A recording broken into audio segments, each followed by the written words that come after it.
கர்த்தருடைய நாமம் மகிமைப்படுவதாக. ஆண்டவராகிய இயேசு கிறிஸ்துவினுடைய இணைய நாமத்தினாலே அன்பின் வாழ்த்துக்கள். இன்றைக்கு காலை வேளை தியானத்திற்காக நாம் தெரிந்து கொண்டிருக்கக்கூடிய வேதாகம பகுதி ஆதியாகமத்தினுடைய புத்தகம் 3வது அதிகாரம், அதனுடைய 9 to 13 வசனங்கள் முடிய 4 வசனங்கள் இதில் இருக்கிறது.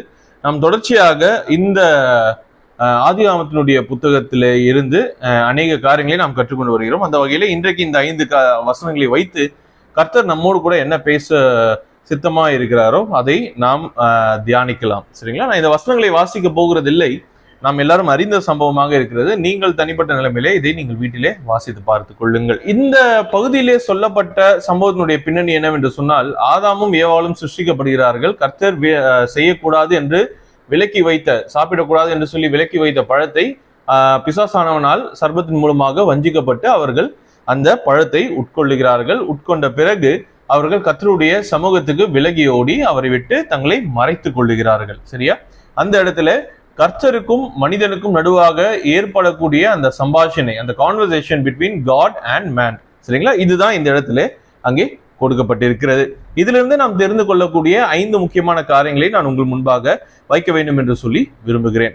முதலாவதாக நாம் 9வது வசனத்திலே நாம் வாசிக்கும் பொழுது கர்த்தர் ஒரு கேள்வியை எழுப்பக்கூடியவராக இருக்கிறார். என்ன கேள்வி என்று சொன்னால், ஆதாமே நீ எங்கே இருக்கிறாய் என்கிற கேள்வியை அந்த இடத்திலே கர்த்தர் எழுப்புகிறார்.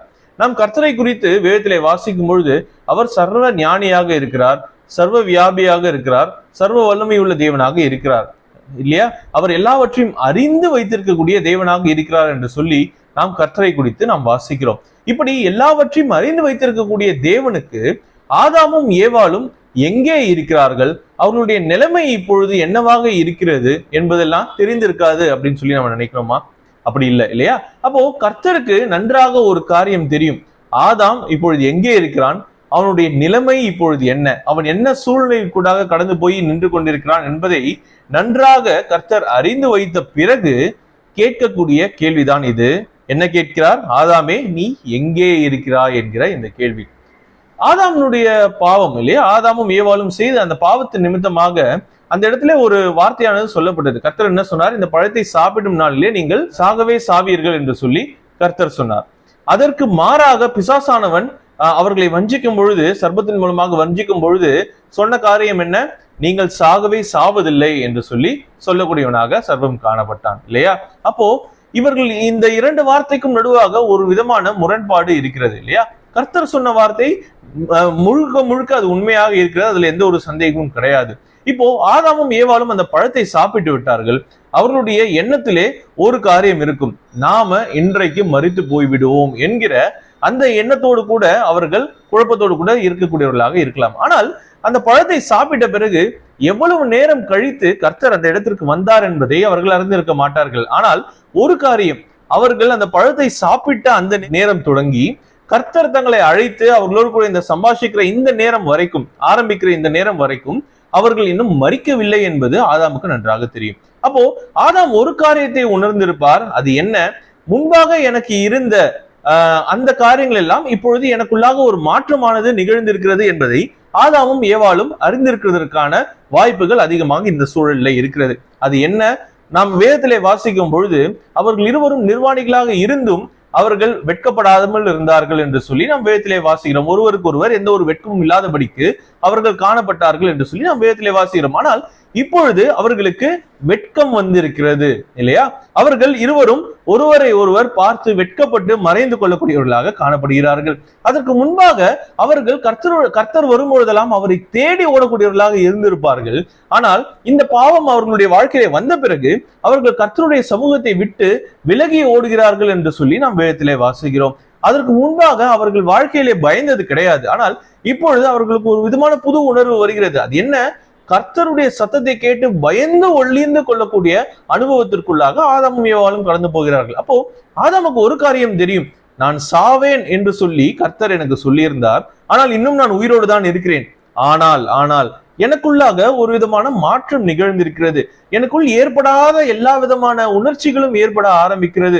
நான் வெட்கப்படுகிறேன், நான் பயந்து ஒளிந்து கொள்கிறேன், தேவனிடத்திலே போகிறதற்கான அந்த தைரியம் எனக்கு வரவில்லை, நான் தயங்கி நிற்கிறேன் என்கிற இந்த மாற்றங்களை பார்த்த ஆதாம் ஒரு காரியத்தை அவர் உணர்ந்திருப்பார். என்னுடைய மரணமானது வெறும் சரீர பிரகாரமாக அல்ல என்பதை அவர் உணர்ந்திருப்பார். அப்போ இந்த மரணம் என்கிற இந்த வார்த்தையினுடைய அர்த்தம் வெறும் சரீர பிரகாரமான மரணத்தை மாத்திரம் குறிப்பிடுகிறது அல்ல என்பதை ஆதாம் உணர்ந்திருக்கிறதுக்கான வாய்ப்புகள் அதிகம். கர்த்தருடைய பார்வையில இருந்து அவர் கேட்ட இந்த கேள்வி, சரியா? அப்போ பிசிக்கலா ஆதாம் எந்த இடத்துல காணப்படுகிறார்? அங்க இருக்கக்கூடிய அந்த இடத்திலே ஆதாம் எங்கே இருக்கிறார்? ஆண்டவருடைய கண்களுக்கு புலப்படவில்லை. அதனால எங்க மறைஞ்சிருக்கிறார் என்பதை ஆண்டவர் தேடி போகிறார் என்கிற அர்த்தம் இது கிடையாது. ஆனால் ஆண்டவருடைய இந்த கேள்வியில் இருக்கக்கூடிய ஒரு மறைமுகமான அர்த்தம் என்னவென்று சொன்னால், ஆதாமே, நான் உன்னை உருவாக்கிய வண்ணமாக நீ இப்பொழுது இல்லை. அப்படி என்று சொன்னால், நான் உருவாக்கிய ஆதாம் எங்கே என்கிற ஒரு கேள்வியை இந்த இடத்திலே கர்த்தர் வைக்க கூடியதாக நம்மால் பார்க்க முடியும். அப்போ கர்த்தருடைய கேள்வி வெறும் ஆதாம் சரீர பிரகாரமாக எங்கே ஒளிந்து கொண்டிருக்கிறார் என்கிற அந்த கேள்வியாக மாத்திரம் நாம் புரிந்து கொள்ளக்கூடாது. கர்த்தர் உருவாக்கிய பொழுது ஆதாம் எப்படி இருந்தாரோ, கர்த்தர் எண்ணின பிரகாரமாக ஆதாம் இருக்கும் பொழுது எப்படியாக அவர் காணப்பட்டாரோ, அவருடைய குணாதிசயங்கள், அவருடைய மனதிலே இருந்த அந்த சூழல்கள், இது எல்லாம் இப்பொழுது மாற்றப்பட்டிருக்கிறதே. நான் உருவாக்கிய ஆதாம் எங்கே என்கிற அந்த கேள்வியை கேட்கக்கூடியவராக கர்த்தர் காணப்படுகிறார். சரியா? அப்ப நம்மளுடைய வாழ்க்கையில நாம் தெரிந்து கொள்ளக்கூடிய காரியம் என்ன? அநேக நேரங்களிலே கர்த்தர் இந்த கேள்வியை நம்மை பார்த்தும் கேட்கக்கூடிய சூழல்கள் நம்மளுடைய வாழ்க்கையிலே வரும் இல்லையா? நான் ரட்சித்து, நான் என்னுடைய சுய ரத்தத்தினாலே கழுவி, நான் என்னுடைய உயிரை கொடுத்து மீட்டெடுத்த என்னுடைய குமாரன் பாவம் செய்யும் பொழுது நான் அவனை பார்த்து கேட்கக்கூடிய கேள்வி என்ன? என் மகனே, நான் என்னுடைய ரத்தத்தினாலே கழுவி சுத்திகரித்த என்னுடைய மகன் எங்கே என்கிற அந்த கேள்வியை கர்த்தர் நம் முன்பாக ஒவ்வொரு முறையும் கேட்கிறார். அப்ப நாம் பாவம் செய்யும் பொழுது, நாம் தவறும் பொழுதெல்லாம் நம்மளுடைய உணர்ச்சியிலே குத்தப்பட வேண்டிய காரியம் இதுதான். கர்த்தர் என்னை பார்த்து கேட்கக்கூடிய கேள்வி, என்னுடைய பெயர் சாம்வேல் இல்லையா? சாம்வேல், நீ எங்கே? நான் சம்பாதித்த அல்லது நான் மீட்டெடுத்த என்னுடைய மகனாகிய சாம்வேல் நீ எங்கே என்கிற அந்த கேள்வி நம்ம ஒவ்வொருவரையும் பார்த்து கர்த்தர் கேட்கிறதாக நாம் நினைவில் கொள்ள வேண்டியது அவசியமாக இருக்கிறது. அப்போ கர்த்தர் எண்ணின பிரகாரமாக நாம் இருக்கும் பொழுதுதான் கர்த்தருடைய சமூகத்திற்கு நேராக நம்மால் செல்ல முடியும் என்பதை இந்த வசனம் நமக்கு நினைப்பூட்டக்கூடியதாக இருக்கிறது. இரண்டாவதாக நாம் பார்க்கும் பொழுது இதுல இருந்து நாம் தெரிந்து கொள்ளக்கூடிய காரியம், ஓகே, ஃபியர் அண்ட் ஷேம், பயமும் வெட்கமும் வரக்கூடியதாக நாம் இங்கே வாசிக்கிறோம் இல்லையா? இதற்கு முன்பாக இருக்கக்கூடிய பகுதியிலே நாம் பார்க்கும் பொழுது கூட இந்த இரண்டும், சரியா, அவர்கள் கர்த்தருடைய சமூகத்தை விட்டு விலகி ஓடினார்கள் என்று சொல்லி நாம் வேதத்திலே வாசிக்கிறோம். அதே போல இங்கே அவர்களுக்கு புரியாத ஒரு விதமான குழப்பம் இங்கே நிகழ்கிறது. அவர்கள் இப்பொழுது வரைக்கும் வெட்கப்படாமல் இருந்தார்கள், ஆனால் வெட்கம் வருகிறது. அவர்கள் பயப்படாமல் இருந்தார்கள், ஆனால் பயம் என்கிற உணர்ச்சி இப்பொழுது அவர்களுக்குள்ளாக வருகிறது இல்லையா? அப்போ இது எல்லாம் எப்பொழுது நடக்கும்? நம்முடைய வாழ்க்கையிலே பாவம் இருக்கும் பொழுது நடக்கக்கூடியதாக இருக்கிறது. எல்லாவற்றையும் பார்த்து பயப்படக்கூடியவர்களாக, உண்மையை பார்த்து பயப்படக்கூடியவர்களாக நம்முடைய வாழ்க்கையானது மாறி போகும். சரியா? நமக்குள்ள இருக்கக்கூடிய அந்த உள்ளான சமாதானம் எப்பொழுது குலைந்து போகிறதோ, பாவத்து நிமித்தமாக குலைந்து போகிறதோ, அப்பொழுதெல்லாம் நமக்கும் தேவனுக்கும் நடுவாக இருக்கக்கூடிய அந்த உறவானது முறிந்து கொண்டே வருகிறது. அப்படி என்று சொன்னால் அந்த உறவு முறிய நம்முடைய வாழ்க்கையிலே பயமும் அவமானமும் அந்த வெட்கமும் அதிகரித்து கொண்டே வரும். அது முறியாமல் பார்த்து கொள்ள வேண்டியது நம்முடைய கடமையாக இருக்கிறது. இது நாம் கற்றுக்கொள்ளக்கூடிய இரண்டாவது காரியம். மூன்றாவதாக நாம் இங்கே வாசிக்கிறோம் 11வது வசனத்திலே கர்த்தர் என்ன சொல்கிறார் என்று சொன்னால், என்ன கேட்கிறார் என்று சொன்னால், நீ நிர்வாணி என்று சொல்லி உனக்கு அறிவித்தவன் யார்? நான் சாப்பிட வேண்டாம் என்று சொல்லி சொன்ன அந்த பழத்தை நீ சாப்பிட்டாயா என்று சொல்லி கர்த்தர் அவர்களை பார்த்து கேட்கும் பொழுது இந்த இடத்திலே ஒரு காரியம் நடக்கிறது. சரியா?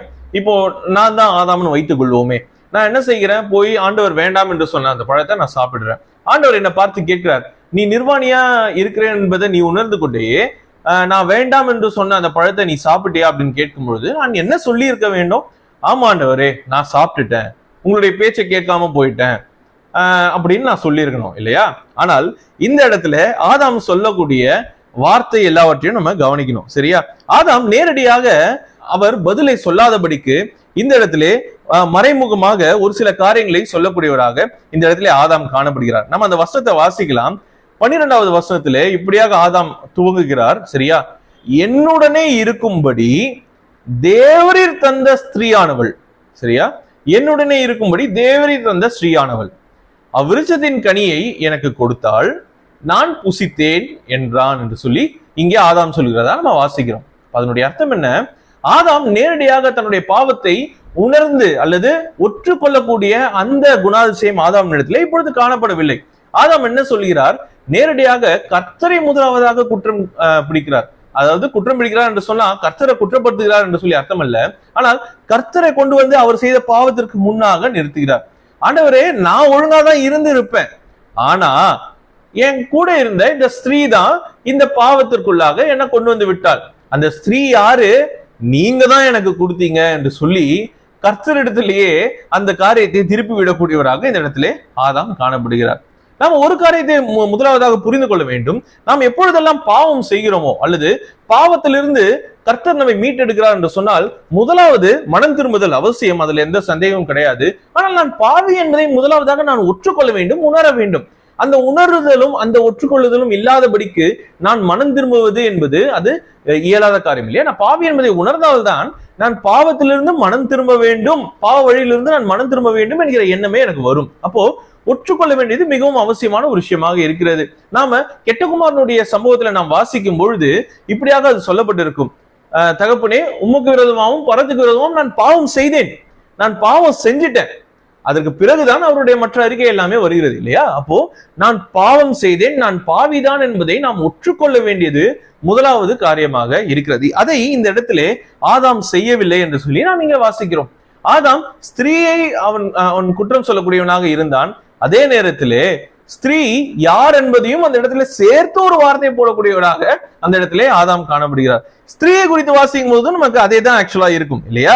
நாம் ஸ்திரீயை குறித்து வாசிக்கும் பொழுதும் அந்த 13வது வசனத்திலே நீ இப்படி செய்தது என்ன சொல்லி கர்த்தர் அவர்களை பார்த்து கேட்கும் பொழுது, சர்ப்பம் என்னை வஞ்சித்தது, நான் புசித்தேன் இல்ல, என்ன சர்ப்பம் வஞ்சிச்சிடுச்சு, அப்படி இல்லைன்னா நான் புசித்திருக்க மாட்டேன் என்கிற அந்த வகையிலே சொல்லக்கூடியவர்களாக. அப்போ இருவருமே தங்களுடைய பாவங்களை உடனடியாக ஒற்றுக்கொள்கிறதற்கு எந்த ஒரு வகையிலையும் அவர்கள் தயாராக இல்லை என்பதை இது குறிப்பிட்டு காட்டக்கூடியதாக இருக்கிறது. அப்போ இதனுடைய அர்த்தம் என்ன? நாம் இதுல புரிந்து கொள்ளக்கூடிய காரியம் என்ன? நாம் பாவம் செய்யும் பொழுது முதலாவதாக நாம் செய்ய வேண்டியது என்ன? அந்த பாவத்திற்கான ரெஸ்பான்சிபிலிட்டி, பொறுப்பை நாம் ஏற்றுக்கொள்ளக்கூடியவர்களாக இருக்க வேண்டும். இந்த பாவத்தை செய்தது நான் தான், என் மேலதான் தப்பு, ஆண்டவரே நீர் சொன்னதை நான் கேட்டிருக்க வேண்டும், ஆனால் நான் கேட்காம விட்டு விட்டேன், என்னுடைய தவறுதான் அது, என்னை மன்னியும் என்று சொல்லி அந்த இடத்துல சொல்ல வேண்டியது அவசியமான ஒரு விஷயமாக இருக்கிறது என்பதை நாம் மறந்துவிடக் கூடாது. சரியா? அப்போ அப்படி நாம் செய்யும் பொழுது அது கர்த்தருடைய பார்வையிலே மிகவும் நன்மையான காரியமாக காணப்படும். நான் இப்படியாக வாசிக்கிறேன், நான் போன முறை நான் சொல்லும் பொழுது கூட இதை நான் சொல்லியிருந்தேன் இல்லையா? நான் இப்படியாக எண்ணுகிறேன், ஒருவேளை ஆதாமும் ஏவாளும் தங்களுடைய பாவங்களை ஒற்றுக்கொண்டு கர்த்தரிடத்திலே வந்திருந்தார்கள் என்று சொல்லி இருந்தால் தெரியல, இதனுடைய நிலைமை எப்படியாக இருந்திருக்கும் என்பதெல்லாம் எனக்கு தெரியவில்லை. அப்போ அந்த ஒற்றுக்கொள்ளக்கூடிய அந்த மனப்பக்குவம் நமக்கு வேண்டும் என்பதை நாம் மறந்துவிடக் கூடாது. சரியா? நான்காவதாக இதுல இருந்து நாம் தெரிந்து கொள்ளக்கூடிய காரியம் என்னவென்று சொன்னால், இந்த இடத்திலே நம்முடைய அந்த அறியாமையானது விலகி போகக்கூடியதாக இருக்கிறது என்பதை நாம் இந்த இடத்திலே வாசிக்க முடியும். சரியா? அது எந்த வசனத்துல அப்படின்னு சொல்லி கேட்டீங்கன்னா 11வது வசனத்திலே நாம் இப்படியாக வாசிக்கிறோம், நீ நிர்வாணி என்று உனக்கு அறிவித்தவன் யார் என்று சொல்லி கர்த்தர் கேட்கிறார். அதுக்கு முன்பாக இருக்கக்கூடிய வசனத்திலே ஆதாம் இப்படியாக சொல்லியிருப்பார், என்ன? நான் தேவனுடைய சத்தத்தை தோட்டத்திலே கேட்டு நான் நிர்வாணியாய் இருப்பதினால் பயந்து ஒளிந்து கொண்டேன் என்று சொல்லி நாம் இந்த இடத்திலே நாம் வாசிக்கிறோம் இல்லையா? அப்போ அவன் நிர்வாணியாக இருக்கிறான் என்பதை கர்த்தர் அவனுக்கு வெளிப்படுத்தவில்லை. சரியா? அதற்கு மாறாக அவனே அதை உணர்ந்து கொள்கிறான். அப்போ அவனுடைய அந்த இன்னசென்ஸ், சரியா, அவனுடைய அறியாமையானது அந்த இடத்திலே நீங்கி போகக்கூடியதாக இருக்கிறது என்பதை நம்மால் இந்த இடத்திலே புரிந்து கொள்ள முடிகிறது. ஓகேவா? அப்போ கர்த்தர் மனிதனை உருவாக்கும் பொழுது அறியாமை, அதாவது அறியாமைன்னு சொல்லும்பொழுது அதனுடைய கரெக்டான அந்த ஆங்கில பதம் வந்து இன்னசென்ஸ் இல்லையா? எந்த குற்றமும் அறியாத, பாவம் அறியாத என்கிற அந்த வகையில. சரியா? சோ ஒரு இன்னசென்ட்டான ஒரு நபராக தான் கர்த்தர் நம்மை படைத்தார். அவர்களுக்கு பாவம் என்றால் என்ன என்று அவர்களுக்கு தெரியாது.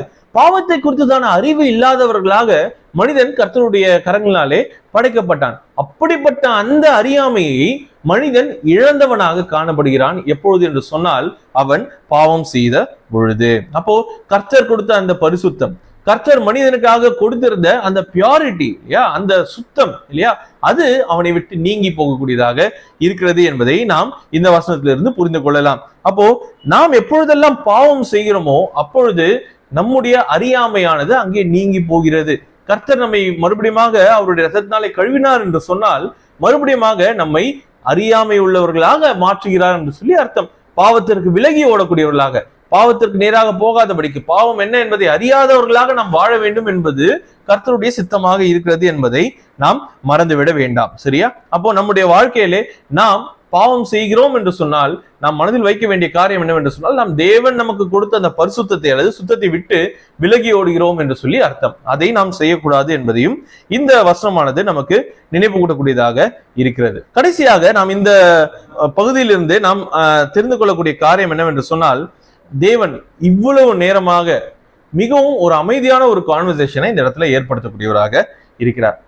நான் ஆரம்பத்திலேயே சொன்னேன், கர்த்தர் எல்லாவற்றையும் அறிந்த தேவனாக அவர் இருக்கிறார். எல்லாவற்றை குறித்துதான எல்லாமே அவருடைய பார்வையில வெளியரங்கமாக இருக்கிறது என்பதுதான் நமக்கு வேதாகமம் போதிக்கக்கூடியதாக இருக்கிறது. ஆனால் இது எல்லாவற்றையும் அறிந்த பிறகும் கூட கர்த்தர் என்ன செய்கிறார், அங்கே மனிதனுடைய அந்த பாவத்து நிமித்தமாக மனிதன் கர்த்தர் முன்பாக நிற்கும் பொழுது அவர் பொறுமையாக உட்கார்ந்து ஒரு கான்வர்சேஷனை அந்த இடத்துல நிகழ்த்தி கொண்டிருக்கிறார்.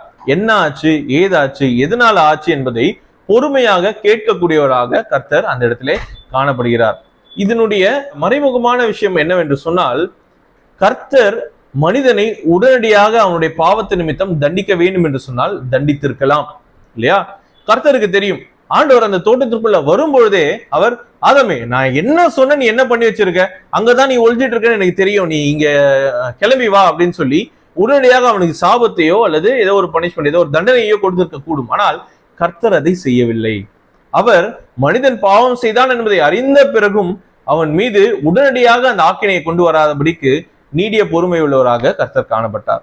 அதைதான் இந்த காலத்திலையும் கர்த்தர் நமக்கு செய்கிறார். நாம் பாவம் செய்யும் பொழுதெல்லாம் நம்மை உடனடியாக அடிக்கிறதற்கு கர்த்தருக்கு உரிமை உண்டு, பலம் உண்டு. அவர் சர்வ வல்லமையுள்ள கர்த்தர். பாவத்தை பொறுத்து கொள்ளாதவர் தான், அதுல எந்த சந்தேகமும் கிடையாது. ஆனாலும் கர்த்தர் நம் மீது நீடிய பொறுமை உள்ளவராக இருக்கிறார் என்பதை நாம் மறந்துவிட வேண்டாம். இதனுடைய அர்த்தம் என்ன? நாம் பாவம் செய்யலாம், கர்த்தர் நீடிய பொறுமை உள்ளவராகவே இருப்பார் என்பது அல்ல. அதற்கு பதிலாக அவருடைய பொறுமையை நம்ம மிஸ்யூஸ் பண்ணக்கூடாது. கர்த்தர் நமக்கு இரக்கம் பாராட்டுகிறார். கிருபையினாலே நாம் இந்த ஒரு இரக்கத்தை நாம் அனுபவித்துக் கொண்டிருக்கிறோம் இல்லையா? அவ்வளவுதானே தவிர நாம் இதை பாவம் செய்யலாம் அப்படிங்கிற அர்த்தத்திலே அது கிடையாது. அப்போ நாம் நம்முடைய வாழ்க்கையிலே எப்பொழுதெல்லாம் நாம் பாவம் செய்கிறோமோ கர்த்தருடைய இரக்கம் நமக்கு உண்டு. ஆனால் கர்த்தர் பாவத்திலே பொறுமை உள்ளவராக இருக்கிறவர் அல்ல. அவர் நமக்கு தண்டனை கொடுக்காதபடிக்கு பொறுமை உள்ளவராக இருந்தார், அவ்வளவுதானே தவிர பாவத்தை நிதானமாக பொறுத்து கொண்டு இருக்கக்கூடியவராக கர்த்தர் இருக்க மாட்டார் என்பதை நாம் நினைவு கொள்ள வேண்டியது அவசியம். நாம் கேட்ட இந்த 5 காரியங்களை வைத்து நாம் கர்த்தருக்கு உண்மையுள்ளவர்களாகவும் இன்னும் அதிகமாய் நெருக்கமுள்ளவர்களாக நாம் ஜீவிக்கிறதற்கு கர்த்தர் நமக்கு உதவி செய்யட்டும். பரிசுத்த ஆவியானவருடைய வல்லமையினாலே அவர் கொடுக்கக்கூடிய பலத்தினாலே இதை நாம் செய்கிறதற்கு கர்த்தர் நமக்கு உதவி செய்வாராக. கர்த்தருடைய நாமம் மாத்திரமே மகிமைப்படுவதாக. ஆமென்.